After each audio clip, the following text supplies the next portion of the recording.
mobile. Quelle révolution! Madame l'animatrice, Monsieur le Président, chers collègues Toastmasters, distingués invités. Une quinzaine d'années de cela, il n'y avait ni Internet, ni WhatsApp, ni Facebook. Nous autres, qui avons connu, vu, vécu petit à petit ces changements, sommes les premiers à les avoir oubliés et remplacés par de nouvelles pratiques. Ces applications sont devenues maîtres de nos vies. Ensemble, nous faisons la route avec elles. Elles nous aident à courtiser, elles nous divorcent, on nous avilit dessus, et donnent même une ultime chance à tous ceux qui avaient perdu tout espoir de se marier. Je me souviens particulièrement qu'autrefois, lorsque un jeune homme courtisait une jeune fille, il lui faisait parvenir des lettres d'amour écrites dans des feuilles de papier parfumées. Et pour donner du poids à ses écrits, il alla chercher son inspiration dans des recueils de grands poètes pour trouver la bonne formule, la bonne tournure de phrase capable de la faire succomber. Ah, je me souviens encore de cette oubli. Je lutte dans l'espoir de triompher. Savoir attendre est la suprême sagesse. J'attendrai le jour où tu seras mienne et finalement tu tomberas dans mes bras. Hélas, de nos jours, tout a changé. Vive la facilité. Un message monte à l'écran du téléphone. Bébé, où es-tu? Dans le barrage? Non, chez moi. Eh bien, prends une moto. Je t'attends au point. Et que dire des invitations à sortir qui se faisaient avec le consentement de mes parents? Maintenant, c'est les jeunes filles qui courtisent les hommes. Elles les assaillent de selfies qu'elles postent sur les réseaux sociaux, qu'elles envoient par WhatsApp. Nos mœurs ont littéralement changé.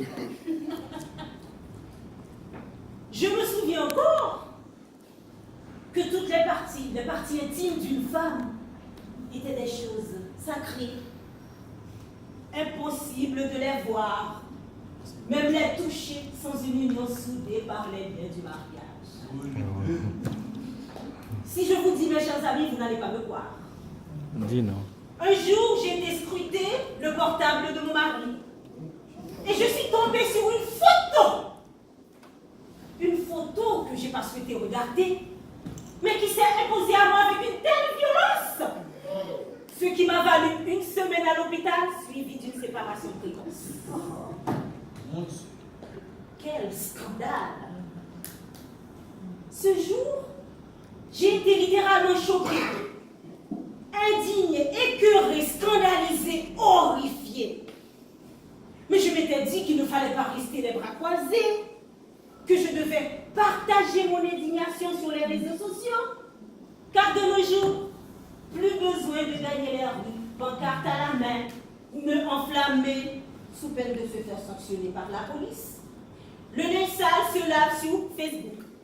Les manifestations se font sur les réseaux sociaux. J'aurais pu également prendre cette photo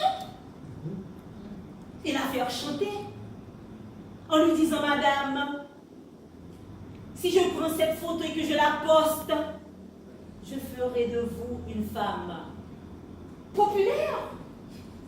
La célébrité de nos jours, et c'est facile, n'est-ce pas? J'aurais dit, j'aurais pu, j'ai voulu le faire, mais je n'ai pas fait. Finalement, j'ai jeté l'éponge.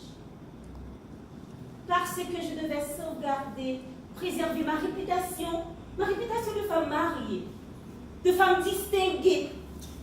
Une réputation que je me suis bâtie pendant de nombreuses années.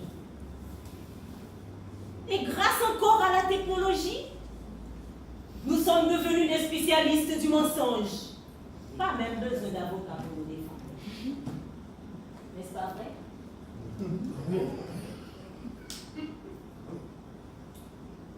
C'est mon mari qui revient me voir.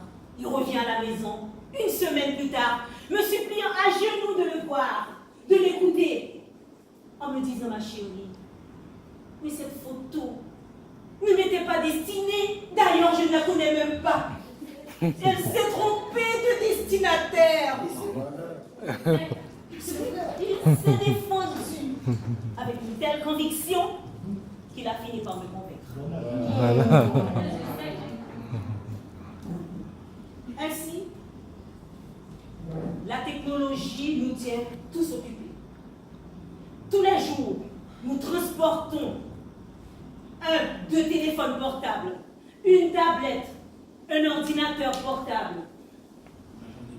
Notre romantisme, notre affection sont tous devenus transportables. Attention à l'overdose mobile.